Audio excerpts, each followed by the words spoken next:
मी अख्खा भारत फिरतो. बर गाव आपलं सातारा, हम्म, नाव आपलं अक्षय माळी. बर आधी आर्टिस्ट होतो. बर आपले एक्झिबिशन बॅन केले सिस्टमनं. हम्म, आपण रस्त्यावर आलो हम्म, तरी पण आपण नाही थांबलो, तरी पण सत्य फेकत राहिलो. बर रस्त्यावर नाचत राहिलो, भीक मागत राहिलो, हम्म, समोर टोपी ठेवून नाचत राहिलो. हम्म, त्याच्यावरनं पण वाईट दिवस आले, हम्म. तरी पण तटलो नाही, सत्य फेकत राहिलो. आजच्या दिवसाची वाट पाहत राहिलो. आज इथं आलोय स्वतःसाठी. हे एवढं सगळं टोचलंय, हे केलंय, हे सगळं दुःख आहे माझं.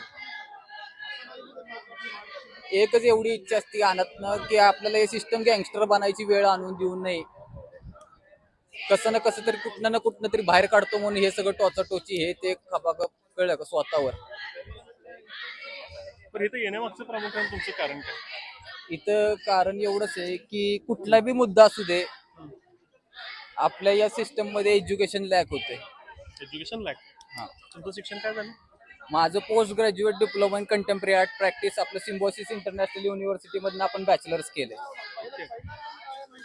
त्यावेळेस सुद्धा मी शिक्षण करत असताना मला माझ्या कॉलेजनं नापास केला.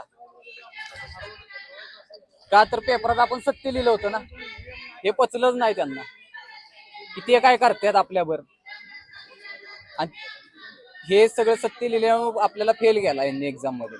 पुणे मणिपाल इन्स्टिट्यूट बँगलोर. मला सांगा, आता ह्या सगळ्या गोष्टी झाल्या, पण आता अभिजित जितके लढत आहेत, आंदोलनाला यश भेटेल असं तुम्हाला वाटतंय? ही पायरी आहे असं समज. जर यश भेटू नाही तर न भेटू, मी स्वतः उभे योग अख्खा फ्रीडम इथं आहे. स्वतः फ्रीडम आहे. आता इथपर्यंत आले. ह्यांनी एवढ्या सगळ्यांनी लाजा सोडल्या. मला सोडाय मी 2022 मध्ये सोडले, पण परत आता घातले कपडे शिस्तीत. निवांत बोलतो, शांतीत क्रांती होऊ दे. आहे आपण क्रांतिकारी. बरं, आता राजीनामा दिला पाहिजे का नाही? हा, राजीनामा शिक्षण मंत्र्यांनी. माझी अख्खं सिस्टमच नको झाले मला. अख्खं सिस्टम. पण ठीक आहे, राजीनामा ही पहिली पायरी म्हणून आपण दिला पाहिजे. काय माहितीये का, मी स्वतः मला असं वाटतं की मी ड्रेनेज मधनं आलोय आता. ड्रेनेज मध्ये. हा, स्ट्रेट आउट ड्रेनेज. माझी ही अवस्था आहे. कळ का, पायात चपला नाही.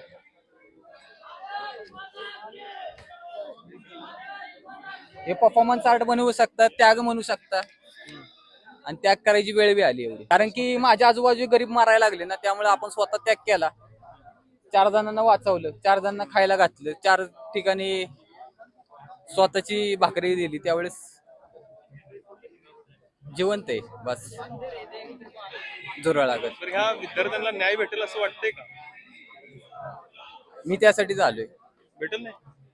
भेटायला पाहिजेच. आता तुम्ही म्हणताय की तुम्ही सिस्टमचा शिकार आहे, तुम्ही ड्रेनेज मधनं आलाय, बरोबर आहे? तर तुम्ही पण कॉक्रोच आहे, ठीक आहे.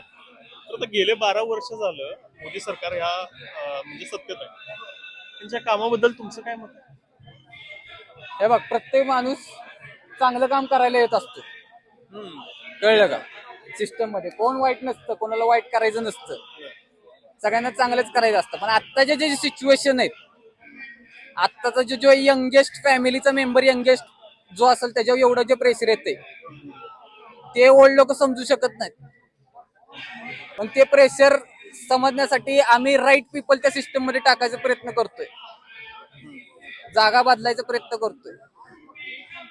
का तर चेंज पाहिजे. आता मला आहे का नाही, काय माहितीये का, माणसानं असं जागावं का नाही की आता मी जगतो, स्वतःला जेवढं लागेल तेवढंच जगतो, एक्स्ट्राचं काय आपण घेत नाही.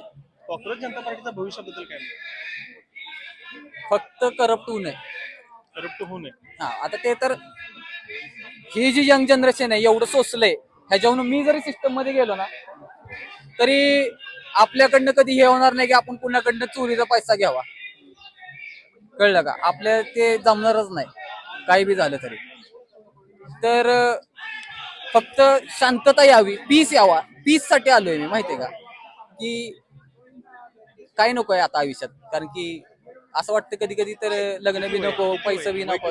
27. शिक्षण काय म्हणलं? मी बॅचलर्स केलं बॅचलर्स केलं. आणि त्याच्यानंतर पोस्ट ग्रॅज्युएट डिप्लोमा केला PGDP. गावाकडचे कशी परिस्थिती वगैरे गावाकडची रेग्युलर. रेग्युलर हो.